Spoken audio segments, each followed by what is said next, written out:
Okay, I'm back again. Had a little technical difficulty. Um, so here we are on the portfolio. This is your lab uh, section here. Just want to remind you that the test ordered, it might have a combination of tests, like a CBC has an RBC, WBC, platelets, that sort of thing. And also diagnostics. If you do a diagnostic, that would be like a chest x-ray, an ultrasound, anything like that would be under diagnostic. CT, MRI, EKG, anything like that would be under diagnostics. And you can also do those as well. The test ordered, that would be right here. That would be like if they ordered a CBC, that would be what you put here in test ordered. Results, that's where you would put like RBC, WBC, whatever part of the CBC that you are reporting on, and the results that you got. Also put the normal range. I'll go over that here in a second with you when I switch to the labs online, lab tests online. That's what we'll be using for our references. Possible general implications. If you see right here in parentheses, you see when to get tested. I'll show you what significance that has in just a second. Again, under rationale, why did the patient require this test, or why get tested? And what is being tested, the action or the pathophysiology. All right, let's share the lab test online. This is the site we want you to use for your tests, for your portfolio. Go into test, and it's easier just to go in and type in something and hit search.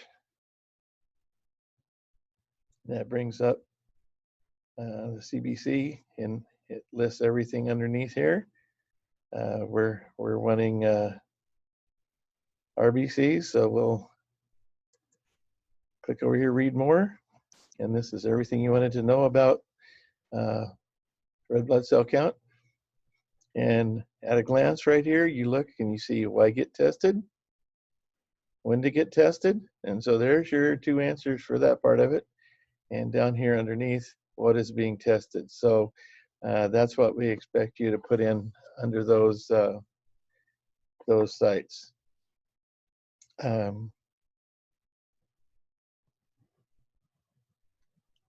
Under the rationale,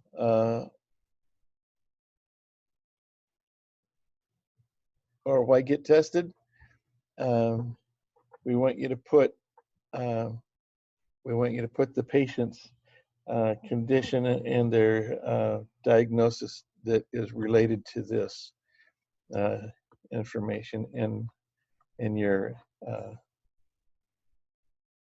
on this section as well.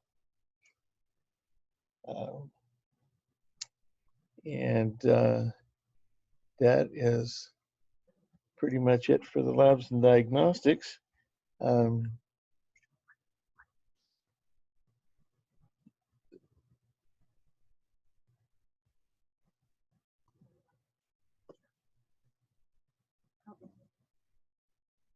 Going back to your portfolio page here, if you see here, Lori's got your citation already here. If you use it more than once, you put an A or a B each time. Each time you use it, you put a different letter there, A, B, C, D, whatever. This is the example that you would use in text, and then clear back down here on the reference sheet.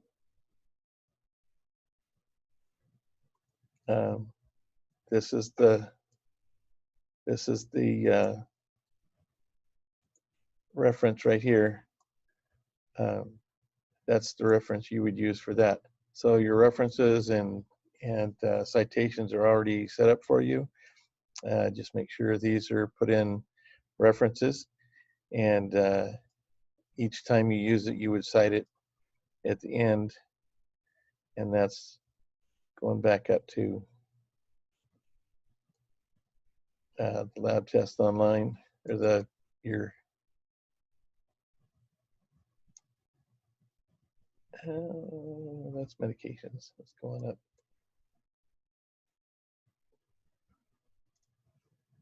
So each time you use it, like when to get tested, you would use this at the end of your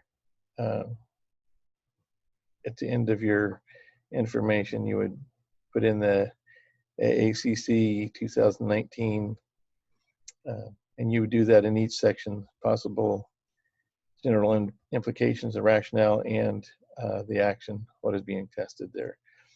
Make sure you include your citation in all three of those areas. All right. Okay, I'm going to try to show you on a drug guide here. This is for furosemide, Lasix. This is a drug that most any CHF patient would have. As you see under indications and dosages, that's going to be your rationale. You would look down and the reason, the rationale under indications and dosages, the patient has acute pulmonary edema and edema in their legs. So you can write both of those for your rationale. Don't have to get real fancy or anything. Just put that in your rationale. As you, let me turn the page.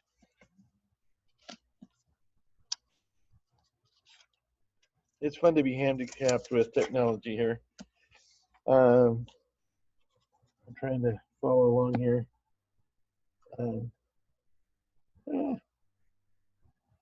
There we go. Nursing considerations down here. That's going to be one of your, there we go. Nursing considerations. That's going to be pertinent nursing considerations. Look for the things that would pertain to your patient.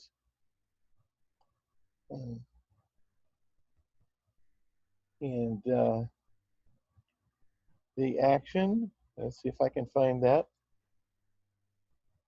Yeah,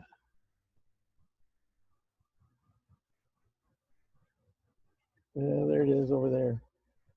Action is your pathophysiology section. If you can see it over here to the left of your screen. And those are basically the 4 places. Let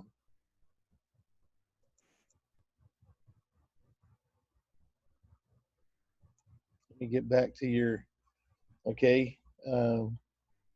If you look on any drug book, it's going to show you the time and route and dose, that sort of thing. It would be like Lasix, usually take it once or twice a day, 8 o'clock in the morning and 8 o'clock at night. The route would be PO.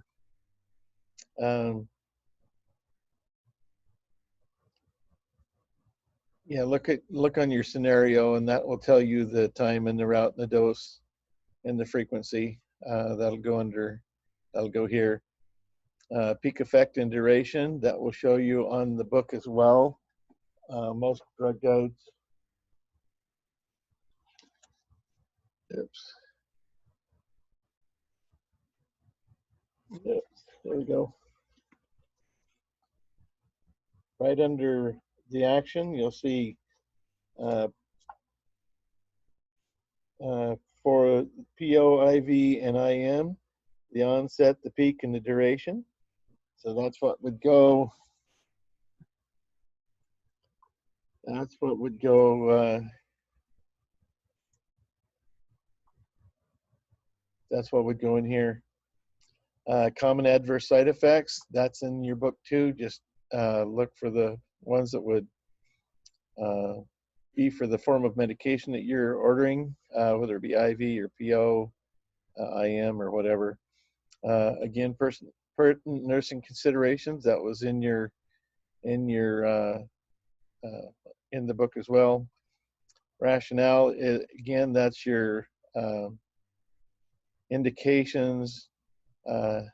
Action is your pathophysiology.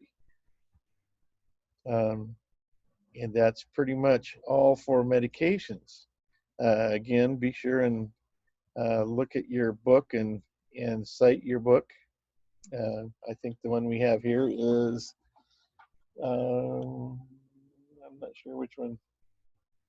We have the nursing 2019 drug handbook, but they're pretty much, there's a little bit of variations, but pretty much the same medication or the same information is shared with any of the books. There might have a little bit different name or something.